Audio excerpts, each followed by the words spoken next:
doy la bienvenida al licenciado Mario Fuentes de Estarac, que nos acompaña para hacer este análisis. Bienvenido, Mario. Gracias nuevamente por acompañarnos. ¿Qué reacciones iniciales te da la aprobación de este artículo 220 al 223, ya ayer en el Congreso de la República, que regula justamente lo que mencionábamos hace un momento? Sí, Carmen, la idea de que haya, digamos, igualdad de oportunidades, yo creo que es sana. El problema es cuando, digamos, se mete uno a hacer reglamentaciones demasiado desarrolladas de la ley y se empiezan a dejar cierto tipo de lagunas. Por ejemplo, el tema este de las...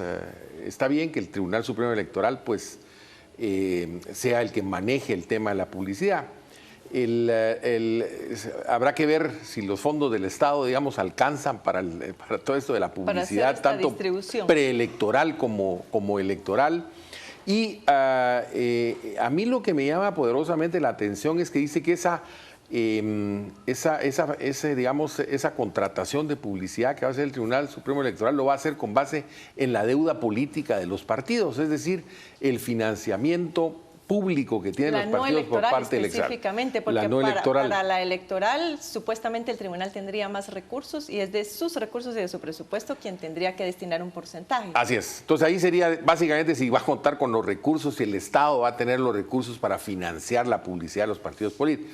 En la preelectoral dice con base en la deuda política, ¿verdad? Entonces, ¿cuál es la deuda política? Bueno, los partidos políticos que corrieron en una elección. Que corrieron en una elección anterior, bueno, podríamos decir, bueno, ahí está la deuda política y con base en eso se va a hacer la estimación. Pero los partidos nuevos, ¿verdad? Que tendrá que ser el Tribunal Supremo Electoral, ¿qué? Proyecciones sobre la potencial deuda política que van a tener esos partidos.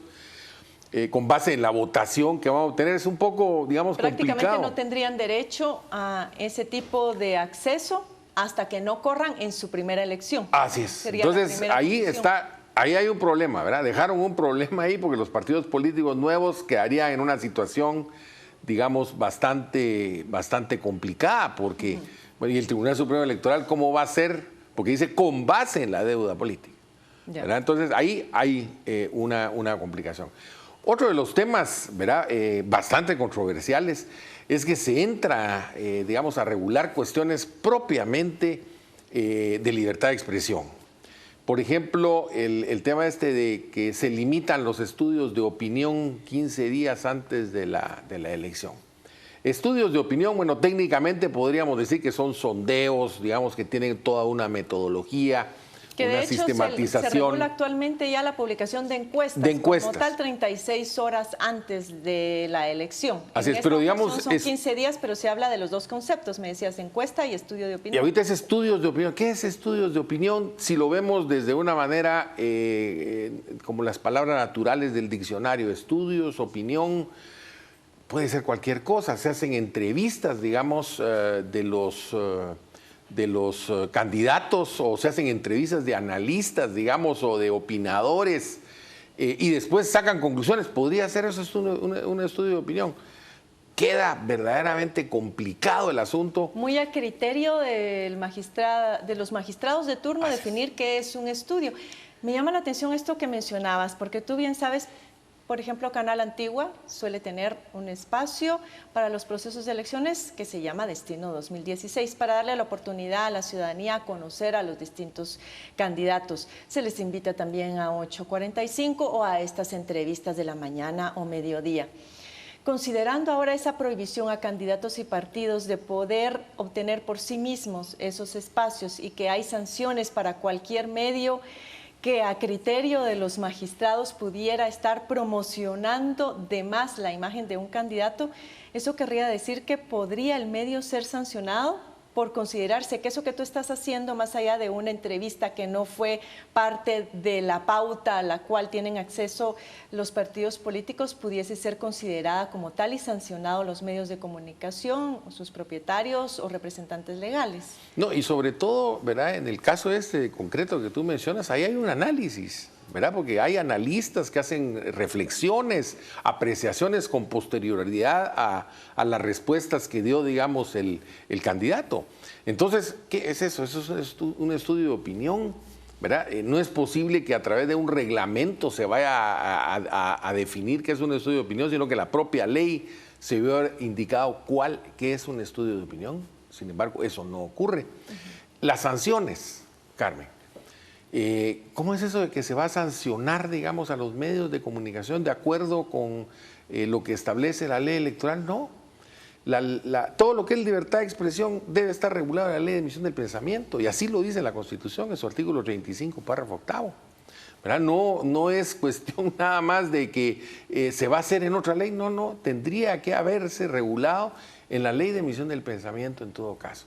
Es decir, que el Congreso de la República aquí está realmente violando la Constitución, porque está tratando de imponerle sanciones a los medios de comunicación, a los periodistas, comunicadores, a través de una ley que no es la ley que establece la Constitución, claramente. Ahora, si tú dices se está violando la Constitución y esto ya es una ley que viene precisamente ya de la revisión y resolución de la Corte de Constitucionalidad diciendo que es constitucional, prácticamente uno podría decir ya no hay nada que hacer. ¿O qué pasó con la Corte de Constitucionalidad?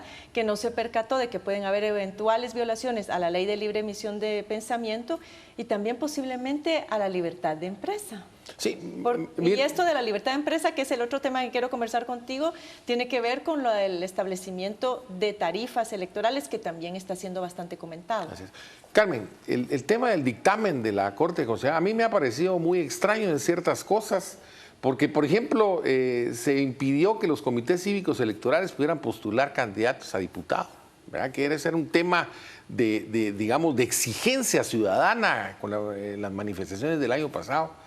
Declaran que desfavorable, digamos, esta disposición que estaba dentro del proyecto. Y en este caso, pues declara que son favorables, digamos, da dictamen favorable en estas cuestiones de libertad de expresión. Yo creo que es un dictamen, es una opinión.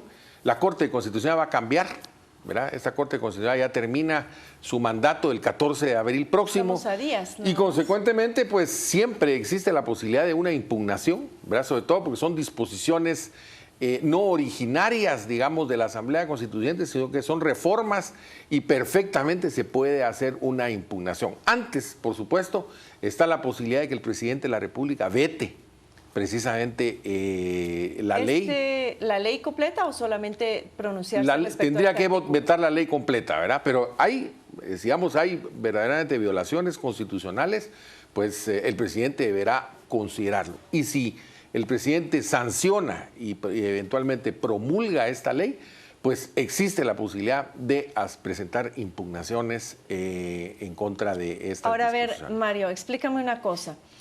Sabemos todos y bien, hay un acuerdo, prácticamente un consenso en cuanto a esa necesidad de que, siendo los partidos políticos pilares de la democracia y los procesos electorales las vías para fortalecerla, conscientes de que es necesario esa distribución igualitaria de tiempos y espacios.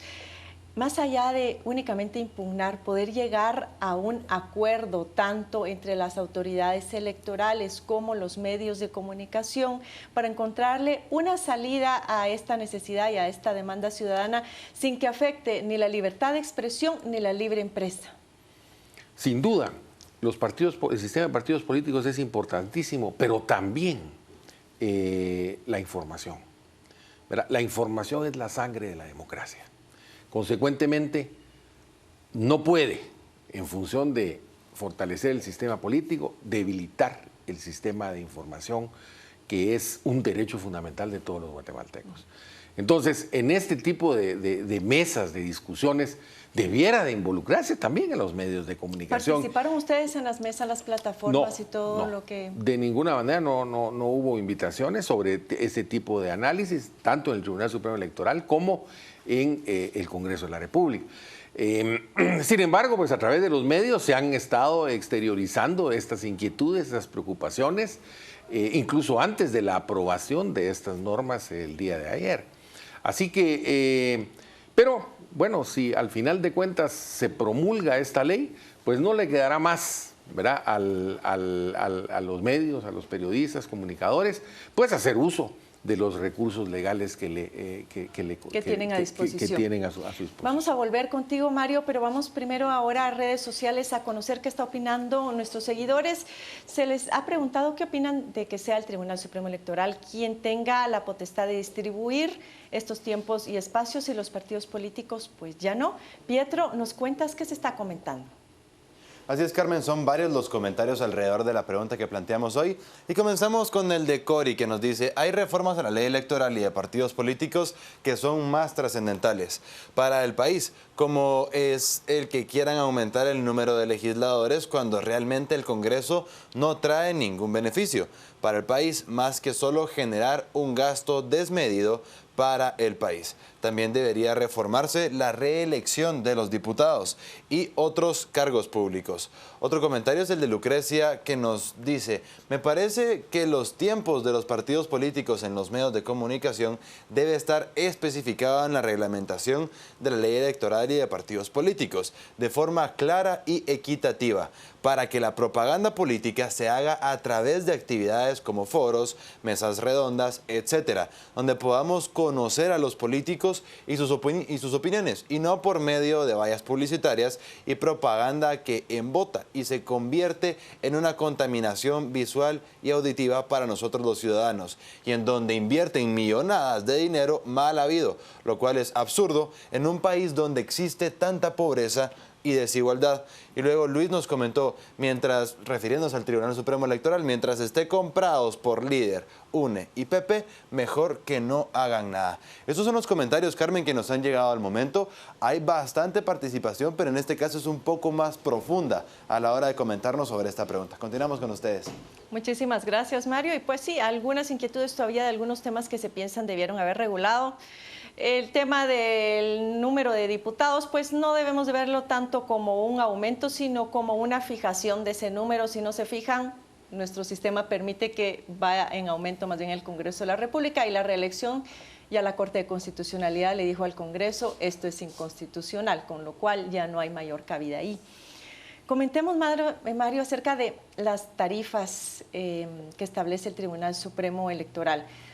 Entiendo que ya no serían los medios de comunicación quienes tendrían la potestad de fijar cuánto cuesta un espacio en determinado horario para hacer propaganda electoral, sino tienen que enviar sus tarifarios al Tribunal Supremo, quien finalmente va a hacer un cálculo y va a decidir cuánto le va a pagar a los medios por esos espacios concedidos para propaganda.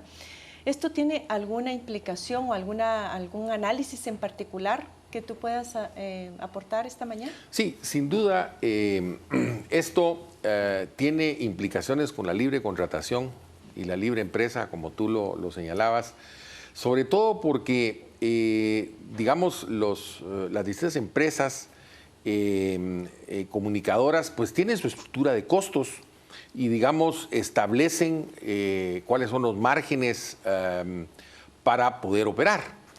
Entonces, no pueden operar por debajo de sus costos, ¿verdad? Eso es indudable. Sí. Y entonces, pues, ¿qué sucede si el Tribunal Supremo Electoral en un momento dado pues fija tarifas que sean, digamos, por debajo de la estructura de costos de los medios?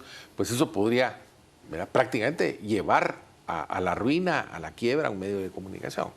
Entonces, esto pues deja, ¿verdad?, preocupaciones, sobre todo cuando hay discrecionalidad en la fijación de... Aunque, ¿no crees que sería un poco difícil que esto sucediera, dado que son los mismos medios los que tendrían que enviar sus tarifarios? Al momento de enviarlos, enviarían algo que ya cubre sus costos de operación. Pero finalmente el que decide pues es el Tribunal Supremo Electoral, ¿verdad? Lo importante es esa inquietud, ¿verdad?, que ojalá, ¿verdad?, exista esa sensatez en un momento dado de considerar, digamos, esos precios de venta que sean pues por encima de la estructura de costos de los medios, ¿verdad?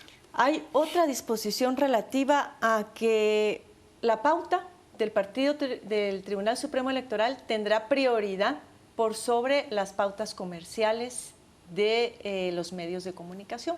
¿Esto tiene también alguna implicación?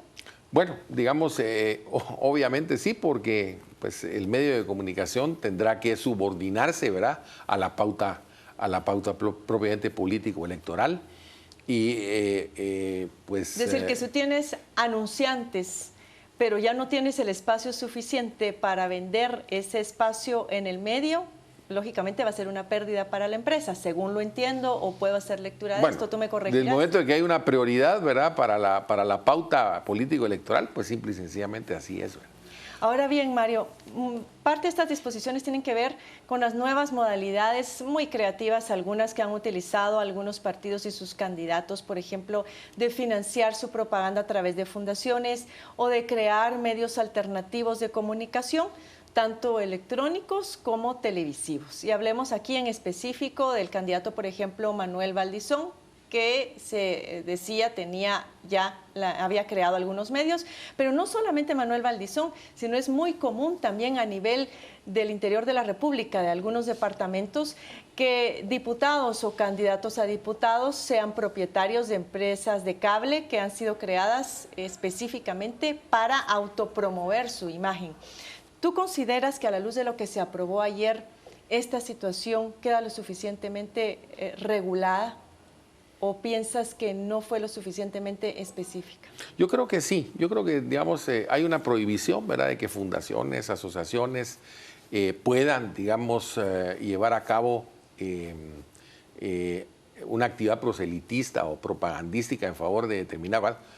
Lo único que es interesante que la Corte Constitucional dijo que no eliminó la palabra o en contra, porque digamos puede ser una publicidad a favor de un candidato o en contra. Sí. Y me llamó la atención de que la Corte Constitucional dijo en contra, o sea, quiere decir que sí podrían hacer, digamos, una propaganda en contra de alguien más, ¿verdad? Que eso, digamos, sería campaña negra. Así, entonces, me llamó la atención eso, digamos, porque eso lo eliminó la Corte de Constitucionalidad.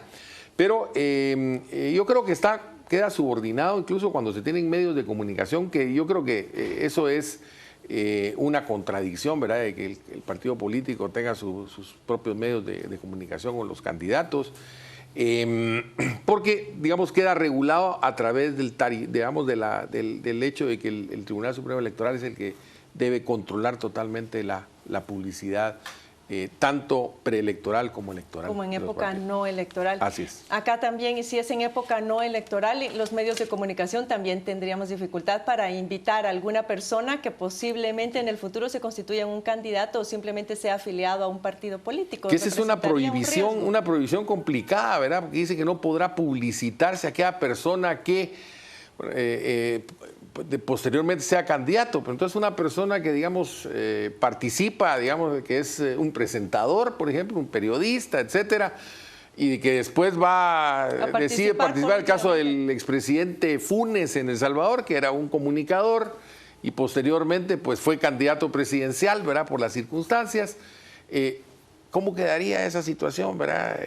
¿Cómo evaluará el Tribunal Supremo Electoral ese tipo de situaciones? Claro, es decir, en conclusión hay algunas lagunas, algunas interrogantes que la misma ley y la disposición como está redactada ahora no resuelve. Así es, así es. Te agradezco muchísimo, Mario, el habernos ayudado a analizar esta mañana esta nueva disposición por parte del Congreso de la República, este nuevo artículo de la Ley Electoral y de Partidos Políticos, que sin duda seguirá dando bastante de qué hablar y mucho que reflexionar. Volvemos ahora a la mesa principal con nuestros compañeros, no sin antes desearle un reparador fin de semana.